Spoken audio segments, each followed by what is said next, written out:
Boa tarde, pessoal, tudo bem? Bom, aqui é o Fernando Genta, eu sou pesquisador da Fiocruz e eu quero continuar as nossas fantásticas discussões, né, sobre determinações, né, bioquímicas e análise de dados em laboratório. Bom, nas aulas anteriores a gente discutiu como montar uma curva padrão, como usar ela para, no nosso exemplo, né, determinar a quantidade de proteína de uma amostra e algumas estratégias para lidar com erros experimentais, né? Variação entre diferentes medidas de uma amostra. Hoje eu vou comentar com vocês o mundo real, né? Na verdade, assim, até agora, nos nossos exemplos, deu tudo certo, né? As coisas estavam se comportando, lineares, etc e tal, mas no dia a dia do laboratório, infelizmente, as coisas não acontecem sempre assim, né? Então, eu vou comentar com vocês quais são os problemas mais comuns que a gente tem ao fazer uma curva padrão. Isso, na verdade, esses problemas eles vão ser importantes também em outras medidas em outras determinações, a gente vai ver isso mais para frente, mas o importante aqui são as ideias gerais, né? O primeiro tipo de problema que acontece, né? Bom, que eu vou destacar, né? Primeiro tipo de zika, né? É o que a gente vê aqui, por exemplo. Aqui a gente tem uma curva padrão de proteína, né?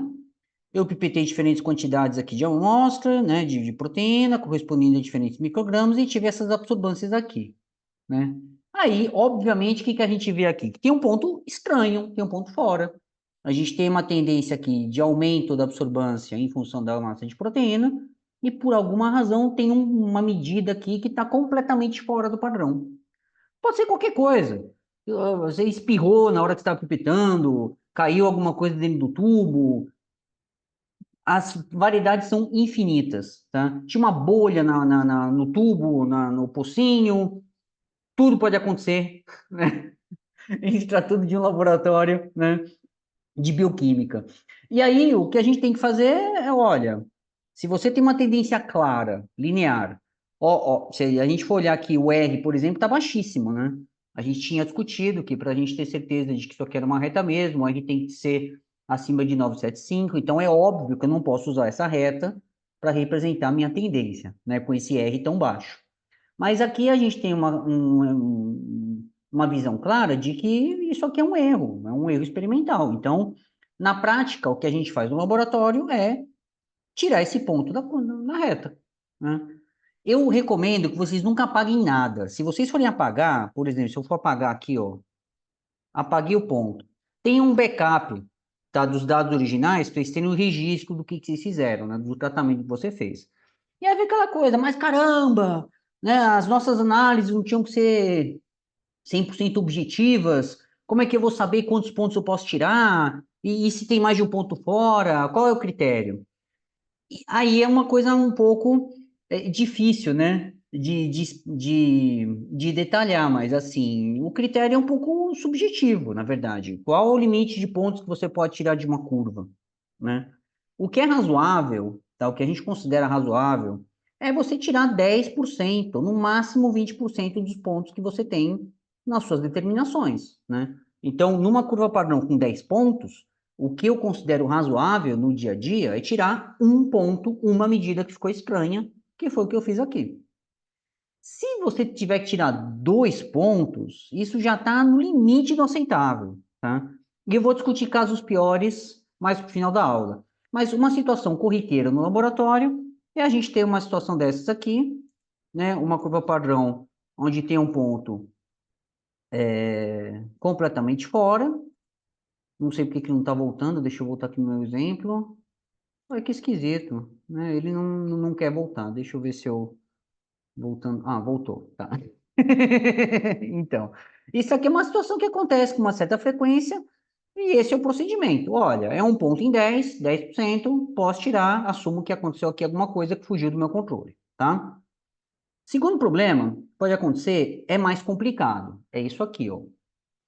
Qual que é a leitura que a gente faz desses dados? Primeiro, aqui eu coloquei os pontos, tá? Então, essa aqui seriam as minhas absorbâncias, tá? E o que a gente percebe é que a partir de uma certa absorbância, aqui ponto 2, a absorbância não aumenta mais, tá? A reta que representa a minha tendência, a reta estatística, a reta média dos pontos todos, essa reta contínua aqui que eu coloquei, um R baixíssimo.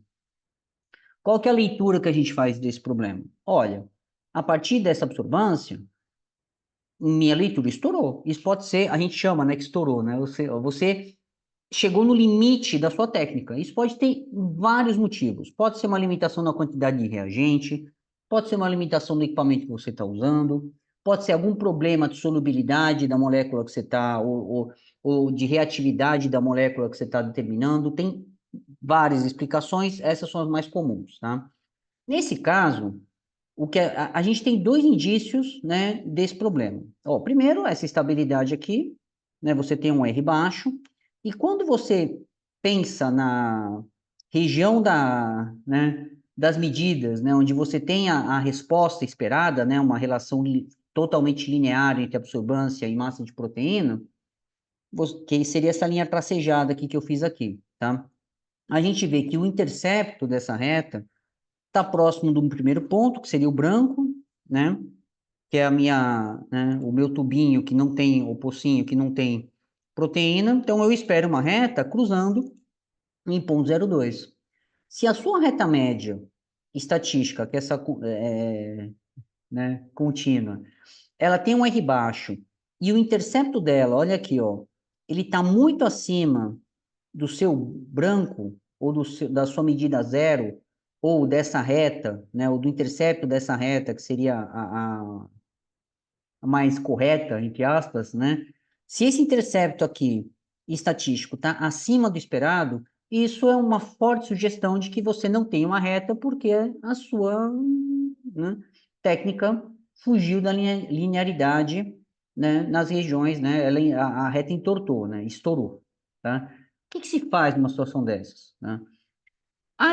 Bom, o melhor é você realmente resolver o problema da sua medida, ou adicionando mais reagente, ou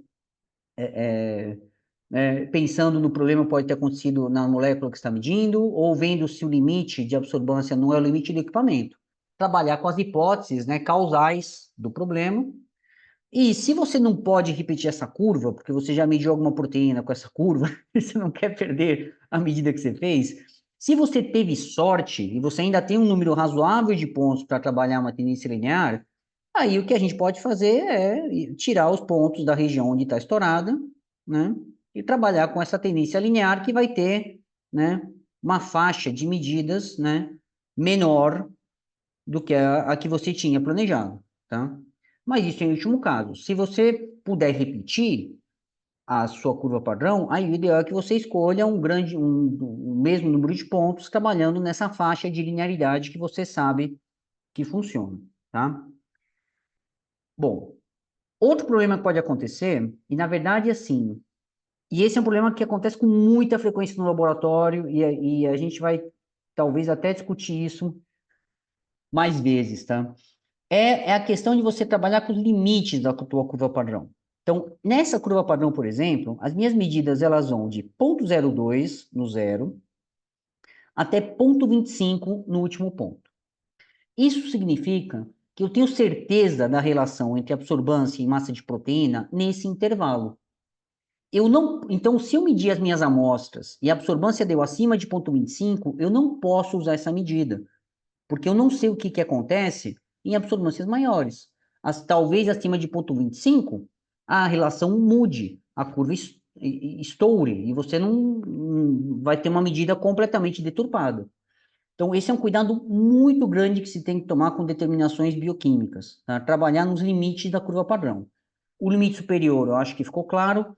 O limite inferior, ele tem um probleminha, tá?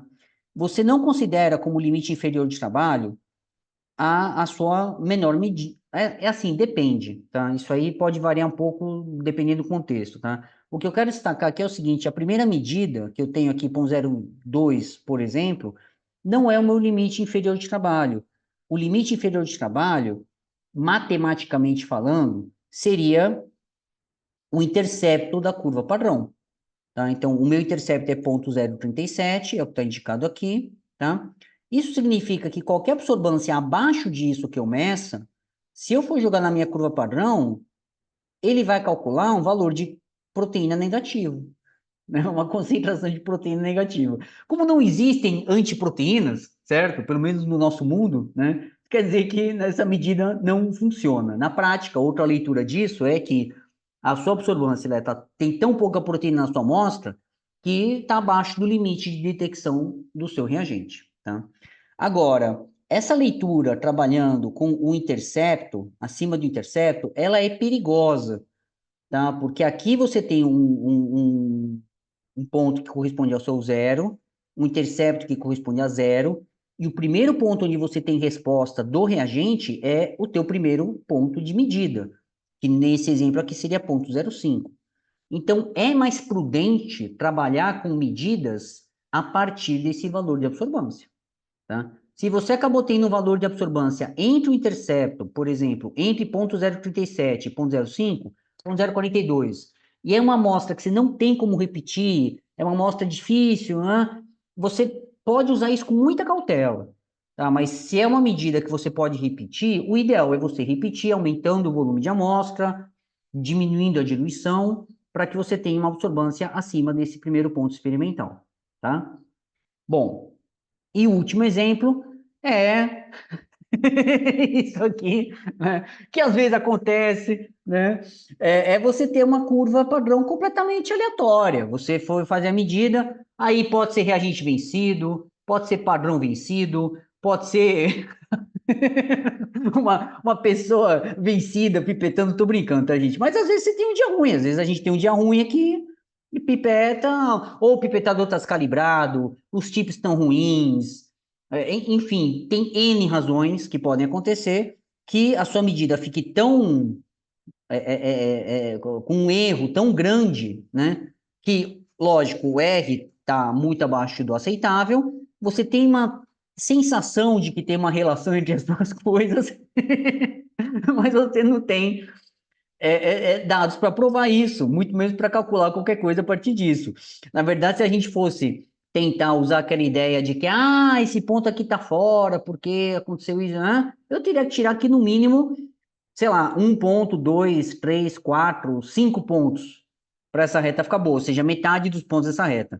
Nesse caso, não tem jeito, gente. Nesse caso, realmente tem que respirar fundo, tentar descobrir o que aconteceu de errado, ver se tem algum problema, né, causando esse caos aqui e fazer de novo, né? Paciência, né?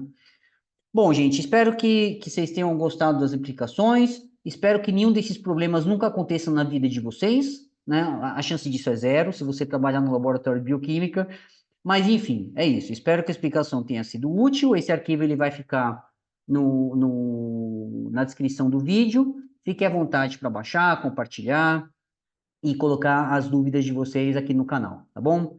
Grande beijo a todos. Até a próxima.